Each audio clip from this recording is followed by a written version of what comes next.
ئازیزانی خۆم، درۆزانترین و درۆزنترینی ڕۆژگاری ئێستای کەواتیایدا دەژین غەڕب و ڕۆژئاوایە، سیکۆلاریزم و عەلمانیەتی سەردەمە. ڕۆژی جیهانی منداڵانی داناوە لە 1/6 ڕێزگرتنی منداڵ و خزمەتکردنی منداڵ و بەخێوکردنی منداڵ. ڕۆژی جیهانی ئافرەتانی داناوە، ڕۆژی جیهانی کچانی داناوە، ڕۆژی جیهانی بەساڵاتچوانی داناوە، ڕۆژی جیهانی هەتیوانی داناوە. بە حیسابی خۆی و بە قەولی خۆی ئەو پەڕی ئازادی و ئەو پەڕی ماف دەدا بە تەواوی تاکەکانی کۆمەلگایە. بەڵام ئەگەر سەیری واقعی کۆمەلگا دەکەی، جگە لە درۆیەک بەڕاستی غەڕب و ڕۆژئاوا هیچ شتێکی تری لێبەدی ناکرێت لە حەق و حقوق و مافی مرۆڤایەتی. باشترین و گەورەترین و بەرچاوترین نمونەیەک لە بەرچاومان ئێستا غەزەیە.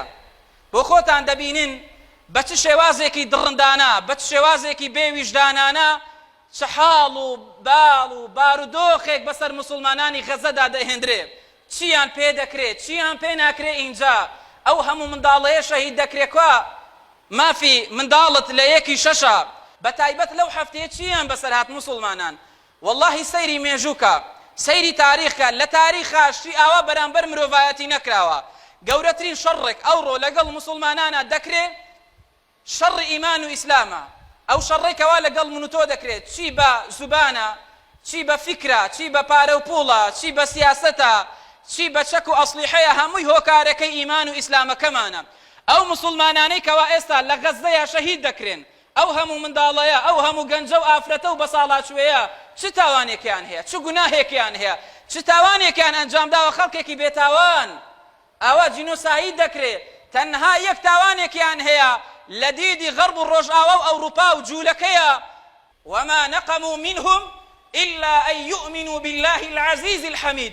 رب العالمين لسورة البروج لآياتي هشتا لباري أصحاب الأخدودة كاتێکەوە بەم شێوازە سزادران، کاتێ بەم شێوازە جینۆساید کران، پەروەردیگار لە قورئانی پیرۆزە لە دوای ئەوەی داستانەکە تۆمار دەکە و دەفەرمێ ئەو خەڵکەیە، ئەو منداڵ و پیر و بەساڵاتچە و ئافرەتە و ژنەیە تەنها لەبەر ئەوە سزا دەدران چونکە ئیمانیان بە زاتێک هەبوو، ئیمانیان بەو ئەڵڵایە هەبوو کەوا زاڵی سوپاس کراوە.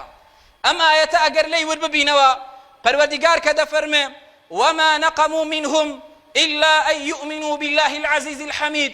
پروردگار دفرمي إلا أن يؤمنوا بصيغة مضارع ديهنه، مضارعش بكاري رانا بردو ديهنه، كاري رانا بردوش للزمان عربية بو بردوامي وجي قربونا. پروردگار نافرمي إلا أن آمنوا، دفرمي إلا أن يؤمنوا.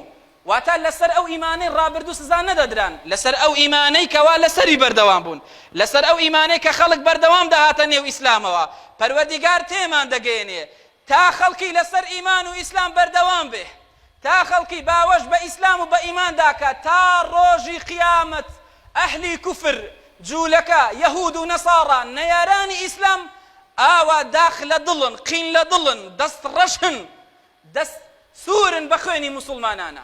ئەوەی خۆی بە ئەهلی ئیمان و ئیسلام بزانێ بەخوا دەبێت چاوەڕێی ئەوە بکە. ئەوەیشی کەوا لێی ڕازین، ئەوەیشی کەوا دەستی لە نێو دەست ئەنێ جوولەکە ئیتیفاقی لەگەڵ دەکا، وەڵڵاهی یان ئەوەتەی ئەو کەسە یان ئەوەتەی ئەو جەماعەتە ئیمانێکە، ئیماندارێکە، مسلمانێکە بە دڵی جوولەکەیە، یانیش ئەوەتەیە منافیقە و ئیتیفاقی ژێر بەژێری لەگەڵوان هەیە لەسەرەوە خۆی بە مسلمان و ئیماندار پیشان دەدا. ئەجینا ئیماندارێکی ڕاستەقینە و تەواو بێ وما نقموا منهم إلا أن يؤمنوا بالله العزيز الحميد. تا ڕۆژی قیامەت ئاوا عقوبە و سزا دەدرێ. یا ربی پەروەردیگارە بە لوتف و کەڕەمی خۆت لە هەناو هاواری مسلمانان بچی. یا رب العالمین نصرەتی مسلمانان دەی. یا رب العالمین مسلمانانی غەزە بپارێز. یا رب العالمین، یا رب العالمین جوولەکە و یارانی تێک بشکێنی بە قووەتی خۆت. یا رب العالمین، یا رب العالمین سەربازەکانی خۆت بخەیتە گڕ لە هەناو هاواری مسلمانان بچی. یا إله العالمین قوتي آسماني خود بخيتك يا الله يا أرحم الراحمين يا عزيز يا جبار.